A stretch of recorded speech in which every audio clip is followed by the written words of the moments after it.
Good morning students. देखिएगा आपके पास second chapter है पॉलिनोमियल। तो इसके बेसिक्स के बारे में पढ़ेंगे हम। क्या कहता है पॉलिनोमियल क्या होता है? An algebraic expression of the form this. इस फॉर्म का अगर कोई भी एल्जेब्रिक एक्सप्रेशन है उसको हम पॉलिनोमियल बोलते हैं। तो पॉलिनोमियल को पी एक्स से लिख देते हैं। ए एन एक्स की power n plus a n minus one x की power n minus one plus a two x की पावर एन माइनस टू, ऐसे ही ए वन एक्स की power one plus a nought. इस form का आपके पास कोई भी एक्सप्रेशन है उस एक्सप्रेशन को हम पॉलिनोमियल बोलते हैं। उसको आपने पी एक्स से लिख लिया। जहाँ पर आपके पास एक्स तो क्या है, where x is a variable है। जहाँ पर x क्या होगा, वेरिएबल होगा। और जो a n minus one, a n minus two, a n minus two है यहाँ पर, up to a n, a one और ए जीरो या ए नोट, ये आपके पास क्या है, कोई भी रियल नंबर है। और n जो आपके पास है, ये n जो पावर है, ये आपके पास क्या होना चाहिए, पॉजिटिव इंटीजर होना चाहिए। और ये जो आपके पास रियल नंबर बताए हैं, ये जो कांस्टेंट हैं, और कांस्टेंट सारे के सारे रियल नंबर होने चाहिए। लेकिन जो हाईएस्ट पावर का जो कोफिशिएंट है वो जीरो नहीं होना चाहिए। दूसरी इसकी डेफिनेशन क्या होती है, एक वेरिएबल और एक कांस्टेंट मिलकर आपके पास पॉलिनोमियल बनाते हैं। वेरिएबल को हम एक्स से लिख देते हैं, जिसकी वैल्यू वेरी करती जाती है, चेंज हो जाएगी। एक क्वेश्चन में एक्स की वैल्यू कुछ आएगी, अगले क्वेश्चन में कुछ आएगी। एक आपके पास कांस्टेंट, जैसे 2 लिख दिया, 3 लिख दिया, ए नाम लिख दिया, ये सब के सब आपके पास क्या है, कांस्टेंट। इनकी वैल्यू रहेगी फिक्स। तो वेरिएबल और कांस्टेंट मिलकर आपके पास पॉलिनोमियल बनाते हैं। और वो हमने इस फॉर्म का बना दिया, जो कि आपके पास बोला जाएगा पॉलिनोमियल। वेरिएबल है एक्स के अंदर। अब जो वेरिएबल है उसकी जो हाईएस्ट पावर है, वेरिएबल है एक्स, तो एक्स की हाईएस्ट पावर हम क्या लेके चल रहे हैं, एन। तो ये आपके पास बोला जाएगा this is the polynomial of degree N.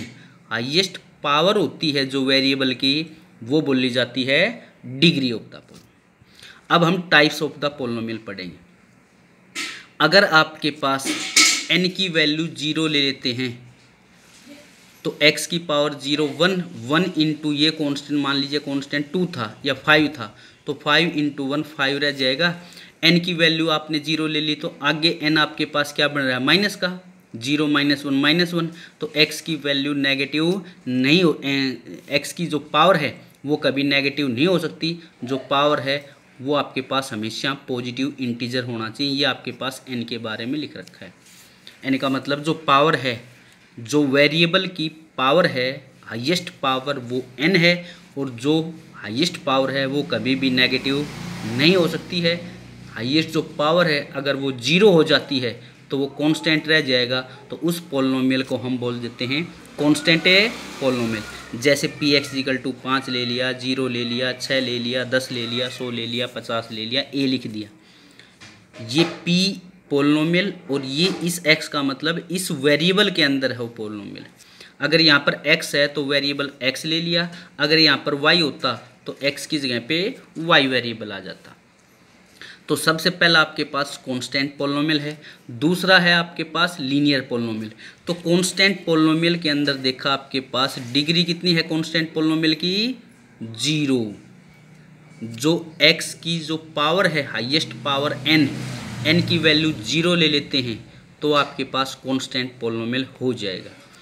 उसके बाद अगर n की वैल्यू 1 ले लेते हैं, जो हाईएस्ट पावर है, और उस पावर को हम डिग्री बोल देते हैं, तो अगर आपके पास डिग्री 1 हो जाती है, 1 डिग्री का जो पॉलिनोमियल होगा उसका नाम हो जाएगा लीनियर पॉलिनोमियल। तो n की वैल्यू अगर यहाँ पर 1 ले लेते हैं तो यहाँ पर 1 हो जाएगा, अगर यहाँ पर पावर है 0 हो जाएगी, उसके बाद नेगेटिव पावर आ जाएगी, इसको छोड़ देंगे। तो यहाँ पर आपके पास n की वैल्यू 1 लेके चलते हैं तो ये आ जाएगा ए n x plus a n minus 1, और ये आ जाएगा 1। या इस सारे का नाम मैं a रख दूँ तो ए एक्स, इसका नाम मैं b रख दूं तो b आ जाएगा। तो किस फॉर्म का बन जाएगा वो, ए एक्स प्लस b। ये फिर आपको दोबारा बता रहा हूँ, जैसे इस पोलिनोमियल के अंदर हाई वेरिएबल x है और उस वेरिएबल की हाईएस्ट पावर 1 है, तो ये लीनियर पोलिनोमियल होगा। और इस हाईएस्ट पावर का जो कोफिशिएंट है वो कभी भी 0 नहीं होना चाहिए, इसलिए मैंने लिख दिया a नॉट इक्वल्स टू 0। जैसे आपके पास 2x - 3 हो गया, x + 5 हो गया, कुछ भी है, a और b आपके पास कोई भी रियल नंबर हो सकते हैं, b 0 हो सकता है। जैसे 2x ही खाली ले लिया। उसके बाद है क्वाड्रेटिक पोलिनोमियल। अगर वेरिएबल की हाईएस्ट पावर 2 है और पावर को क्या बोलते हैं, डिग्री, तो 2 डिग्री का जो पोलिनोमियल होगा वो आपके पास क्वाड्रेटिक पोलिनोमियल होगा। जैसे कि आपके पास ये फॉर्म का ले लिया ax² + bx + c, वेरिएबल की हाईएस्ट पावर 2 है तो ये आपके पास क्वाड्रेटिक पोलिनोमियल होगा। और हाईएस्ट पावर का जो कोफिशिएंट है वो 0 नहीं होना चाहिए, क्योंकि अगर ये 0 हो गया तो ये टर्म ही ख़त्म हो जाएगी। ये ख़त्म होने के बाद ये बच जाएगा जो कि पावर 2 का नहीं बचेगा, क्वाड्रेटिक नहीं होगा, लीनियर बन जाएगा ये। तो क्वाड्रेटिक होने के लिए ये 0 नहीं होना चाहिए, चाहे ये 0 हो, चाहे ये 0 हो, चाहे दोनों 0 हो, बी और सी 0 हो सकता है, ए 0 नहीं होगा। ऐसे ही आपके पास क्यूबिक पोलिनोमियल, क्यूबिक पोलिनोमियल के अंदर क्या होगा, वेरिएबल की हाईएस्ट पावर 3 होनी चाहिए, मतलब उसकी डिग्री 3 होनी चाहिए, इस फॉर्म का होना चाहिए। फिर वही बात, हाईएस्ट पावर का कोफिशिएंट 0 नहीं होना चाहिए। ऐसे ही पावर 4 का या डिग्री 4 का जो पोलिनोमियल होगा उसको हम बाई क्वाड्रेटिक पोलिनोमियल बोल देते हैं, जो कि इस फॉर्म का होगा। इसके बाद डिग्री 5 का होगा, डिग्री 6 है, डिग्री 7, 8, 10, 20 और n, और ये बन जाएगा n डिग्री पोलिनोमियल। 4 तक नाम है, इसके बाद नाम इनके नहीं है। उसके बाद आपके पास क्या आता है, वैल्यू ऑफ द पोलिनोमियल, किसी भी पोलिनोमियल की वैल्यू क्या होगी। px आपके पास कोई भी polynomial, let px be any polynomial of any degree, कितने भी डिग्री का पोलिनोमियल है, तो a आपके पास क्या कहता है, a कोई भी रियल नंबर है, then pa is called the polynomial value of the polynomial at x equal to a। तो कहता है देन pa जो होगा by putting x equal to a, x की जगह पे वो जो रियल नंबर है, मान लीजिएगा a की वैल्यू 2 है, तो कहता है x की जगह पे 2 रखने के बाद जो p की वैल्यू आएगी, px की वैल्यू आएगी या p2 की जो वैल्यू आएगी वो आपके पास पोलिनोमियल की वैल्यू आ जाएगी। जैसे कि आपके पास px ये पोलिनोमियल है और x की वैल्यू यहाँ पर 2 लेते हैं तो p2 निकालेंगे, तो x की जगह पे लेफ्ट हैंड साइड में 2 रखा है, तो राइट हैंड साइड में भी जहाँ x है वहाँ पर 2 रख कर सोल्व कर लेंगे, आपके पास वैल्यू आ जाएगी। तो ये क्या बोला जाएगा, इस पोलिनोमियल की 2 के ऊपर वैल्यू 17 है। अगर x इक्वल टू 5 ले लेते हैं तो p5, x की जगह पे क्या रख देंगे 5, तो यहाँ से क्या आ जाएगा p5।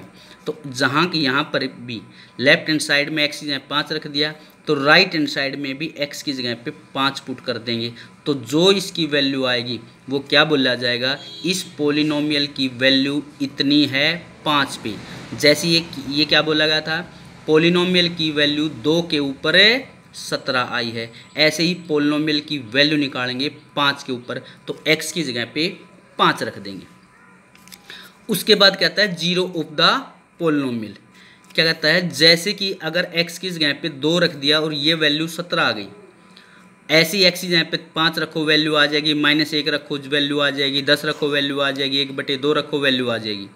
तो जब ये वैल्यू आपके पास 0 आ जाती है तो ऐसी x की वैल्यू को हम जीरो ऑफ द पोलिनोमियल बोल देते हैं। कहता है a real number a is said to be zero of the polynomial px, किसी भी पोलिनोमियल px को हम एक रियल नंबर है a, इस a को इस पोलिनोमियल की 0 बोलेंगे। कब, जब x की जगह पे a रखने पर उस पोलिनोमियल की जो वैल्यू है अगर वो 0 आ जाती है तो। मान लीजिएगा यही आपके पास पोलिनोमियल है, तो x की वो वैल्यू जिसको यहाँ पर रखने पर ये टोटल वैल्यू अगर 0 आ जाएगी, तो ऐसी जो x की वैल्यू आप रखेंगे उस वैल्यू को हम इस पोलिनोमियल की 0 बोल देते हैं। मान लीजिएगा px पोलिनोमियल है आपके पास, x² - 1 है, ये आपके पास px कोई भी पोलिनोमियल है, तो x की वैल्यू 1 रखते, p1 निकालते हैं यहाँ पर, तो P1 कितना आ जाएगा, 1 का स्क्वायर माइनस में 1 0। तो x की जगह पे 1 रखने पर वैल्यू 0 आ जाती है, तो x इजिकल टू 1 इस पोलिनोमियल की 0 बोली जाएगी। ये तो हो गया न्यूमेरिकली। अब ग्राफिकली हम कैसे समझेंगे, तो Px जो भी पोलिनोमियल है उस पोलिनोमियल का कोई ना कोई ग्राफ बनेगा, और वो ग्राफ x एक्सिस को जितने पॉइंट पर काटेगा वो जो पॉइंट है उस पोलिनोमियल की जीरोज बोली जाएंगी। जैसे आपके पास ये कोई भी मैं ग्राफ बनाता हूँ, ये आपके पास कोई भी ग्राफ हो, तो ये ग्राफ किसी पोलिनोमियल Px का है, और ये x एक्सिस को 1 पॉइंट पर काटता है, 2 पॉइंट पर काटता है, 3 पॉइंट पर काटता है। तो इस Px पोलिनोमियल की नंबर ऑफ जीरोज कितनी आएंगी, 3 आएंगी। मान लीजिएगा कोई भी ग्राफ ये आ जाता है, ये पोलिनोमियल का किसी पोलिनोमियल का ग्राफ है, और ये x एक्सिस को एक ही पॉइंट पर टच करती है, काटती है, तो इस पोलिनोमियल की एक ही जीरो आ जाएगी। Px आपके पास कोई भी पोलिनोमियल है, तो ये x एक्सिस को जितने पॉइंट पर काटता है वो उसकी जीरोज आ जाएगी। मान लीजिएगा ये आपके पास ग्राफ है, तो ये पोलिनोमियल, ये Px कोई पोलिनोमियल है, ये पोलिनोमियल x एक्सिस को एक पॉइंट पर भी नहीं काटता, तो इस पोलिनोमियल की नंबर ऑफ जीरो कितनी आएंगी, 0। एक भी इस पोलिनोमियल की जीरो नहीं है। जैसे ये आपके पास पोलिनोमियल, ये x एक्सिस को एक ही पॉइंट पर काटती है, तो इस पोलिनोमियल की जीरोज कितनी आ जाएगी, 1 0 होगी। तो पहली जो एक्सरसाइज है उसके अंदर ग्राफ दे रखे हैं, और ग्राफ से आपने ये पता करना है कि इस पोलिनोमियल की नंबर ऑफ जीरोज कितनी है। तो ये आपके पास पहली एक्सरसाइज और इस चैप्टर का कुछ बेसिक्स करवा दिया है। कोई प्रॉब्लम हो तो पूछ लेना। धन्यवाद।